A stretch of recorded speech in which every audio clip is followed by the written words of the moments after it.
Yeah, this is very late, but so is someone when someone is out of steam and everything else. But we are very, very close to the end with the final reveal to basically no one's surprise of what the chronophage basically was. Yes, this was Elena Zero chapter 290, yeah, 290 as I usually call it. Thank you very much, for viewer, although I only reviewed in zero, even though I'm also not reviewing that so much. We see we see the conclusion of everything, with Mother now returning to the original form, and but Shiki seemingly has disappeared. Then suddenly, black fog begins to gather around Rebecca as she too disappears, and well, of course, becomes naked. But hey, it's who it is. And as the black fog gathers, suddenly we are actually switched back to universe well, the universe of 2000 years later, back when Shiki became a robot and tried to get Rebecca to talk, and then eventually becoming Siggy and losing his memory, it appears that the con when the yes, because let's just spoil the end of everything else here.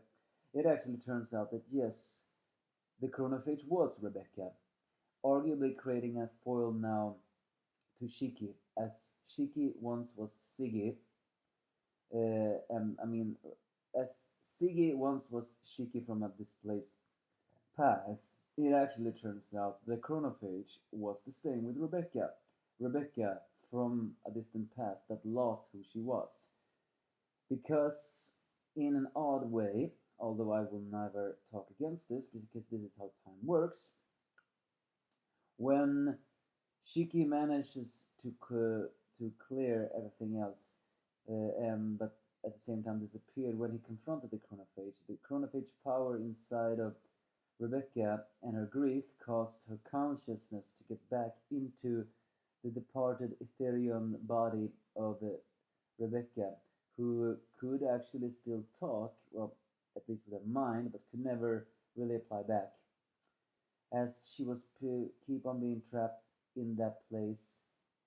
Eventually, the Ethereum power inside of the Ethereum body, which was her, gave birth to the chronophage. Basically, basically revealing that what the chronophage truly was an offshot of Rebecca's cat leaf power and a desire to not be parting with Shiki. It is also revealed that also explains on why the chronophage attacked Siggy's ship back when he sailed off in an attempt to get to Universe Zero, because that was Rebecca trying to get to Shiki. But as she did that, Rebecca, now the chronophage, had ended up in a different universe, and she didn't remember who she was, and all she remembered was a hunger to remember something, and so began the rampage of the chronophage, and her desire to eat time. Basically, she just became a ravaging being who ate time because that's the only thing that she wanted, and she could only remember that her time was stolen from her, but she could never truly remember who she was again. Uh, but uh, but when the chronophage at the Universe Zero was destroyed almost by Shiki, the essence of it connected to Rebecca in this previous one, and tended to take over her. But also as the chronophage now lacked Rebecca's compassion and was only rampaging, she attempted to destroy the universe. But Shiki manages to come back to her just in time to stop her in this moment. And that was the origin of the chronophage. Just as Siggy was a displaced Shiki, it turns out that to almost no one's surprise, the chronophage was a displaced Rebecca. It's a tragic fate though to see this, although it's even more tragic that a naked Rebecca get to this point. But yeah, that is what the chronophage truly were. She was Rebecca all along. Only the problem is she lost her main identity and didn't become Rebecca anymore. She became the chronophage. Just like Siggy was Shiggy but lost that identity and no longer became Shiki but became Siggy instead.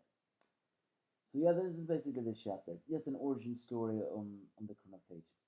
What are my thoughts on this? It's time, people. I don't care. Could this have been doing any better? Of course it could have. But have you any idea how difficult it is to write a good time thing?